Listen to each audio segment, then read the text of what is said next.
রাসূলুল্লাহ সাল্লাল্লাহু আলাইহি ওয়াসাল্লামের স্ত্রী আম্মা জান আয়েশা সিদ্দিকা রাদিয়াল্লাহু তাআলা আনহা, নবী সাল্লাল্লাহু আলাইহি সাল্লাম সবচেয়ে বেশি বিবিদের মধ্যে ভালোবাসতেন তাকে, আয়েশাকে। মাত্র 9 বছরে নবীজির ঘরে যখন উনি আসছে তখন হযরতে আয়েশার বয়স ছিল 9। নবীজি সাল্লাল্লাহু আলাইহি সাল্লাম যখন ইন্তেকাল করছেন তখন উনার বয়স হলো 18, মানে আয়েশা। তাহলে উনি নবীজির কাছে ছিলেন কয় বছর? বরাবর 9 বছর।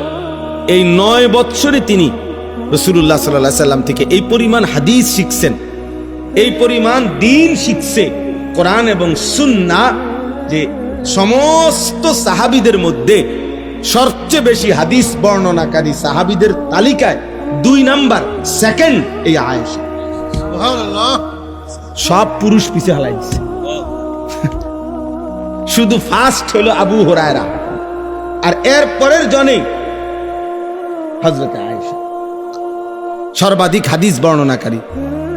এবং শুধু হাদিস বর্ণনাকারী, কিতাবে স্পষ্ট আছে নবীজির ইন্তেকালের পরে মৃত্যু পর্যন্ত আম্মা জান আয়েশা পর্দার আড়ালে থেকে সাহাবী তাবেঈ তাদেরকে দ্বীন শিখাইতেন, ফতোয়া দিতেন, মাসআলা বলতেন।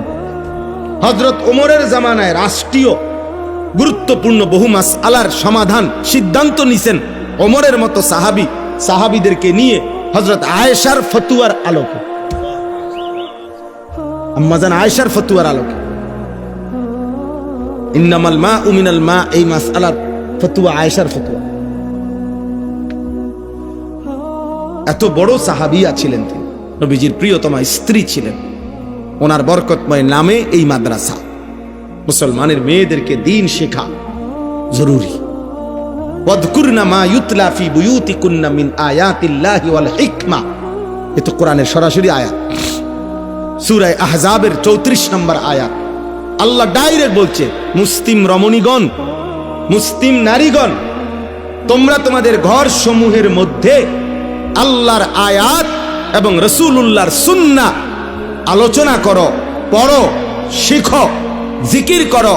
আল্লাহর আয়াত এবং রাসূলুল্লাহর হিকমা মানে রাসূলের সুন্নাহ, এটা তোমরা তোমাদের ঘরে পড়ো। তাহলে মুসলিম নারী যদি দ্বীন না শিখে, সে তার সারা জিন্দেগি ঘরে আল্লাহর কোরআন পড়বে কিভাবে, রাসূলের সুন্নাহ পড়বে কিভাবে? আমার বিবি এরকম এক মহিলা মাদ্রাসায় পড়ুয়া আলেমা। তো আমার 4টা সন্তান আছে, এখন 2 ছেলে 2 মেয়ে। আমার এই 4 সন্তানের কোরআন শরীফের সবক, ওযু, নামাজ, সূরা কেরাত, দোয়া, কালাম, আলহামদুলিল্লাহ আমি কোনোদিনও আমার এই 17 বছরের বিবাহিত জীবনে আমি নিজের থেকে কোনোদিন শিখাইতে হয়েছে না, একটাও না। আমার বিবি আমার 4 সন্তানকে প্রাথমিক যে দ্বীন শিখা, আলহামদুলিল্লাহ সেই তো শিখাইছে। তো সে তো দ্বীন শিখার বরকতে। সেদিন যখন সারা বাংলাদেশ মিছিল করছে, আমরাও তো গেছি, মিছিল করছি ফিলিস্তিনের পক্ষে। এমনি বলতেছি, মহব্বত, আবেগে বললাম। তা আমার 7 বছরের যে ছোট ছেলে, আমার 2 ছেলের বড় ছেলে 13 বছর, আরে ছোট মিয়ারে আমি কইলাম, আব্বু তুই যাইও না, তুই ছোট মানুষ, তুই এত লম্বা পথ হাঁটতে পারবি না মিছিলে। ওই যাইতে চাচ্ছিল, আমি মানা করছিলাম, কইলাম না সালমান যাইতেছে, তুই যাইও না, সফওয়ান রে। আলহামদুলিল্লাহ আমার বিবি বলছে যে না, ওরে নিয়ে যান, ওরে আমি আমার পক্ষ থেকে দিলাম, আল্লাহর কসম, ওরে আমি আমার পক্ষ থেকে দিলাম। হ্যাঁ, এক কন্যা, এক বোন, এক মেয়ে, এক মুসলিম নারী যদি দ্বীন শিখে, তুমি না শহীদ হইবা? তো মায়ের আদেশে হযরত আব্দুল্লাহ ইবনে জুবায়ের লোহার পোশাক খুলে ফেলছে, বলছে হ্যাঁ মা এবার দোয়া করে দাও। বলছে যা বাপ, দোয়া করে দিল। এরপরেই তিনি শাহাদাত বরণ করছেন। এই হলো মুসলিম নারী, ইমানদার নারী।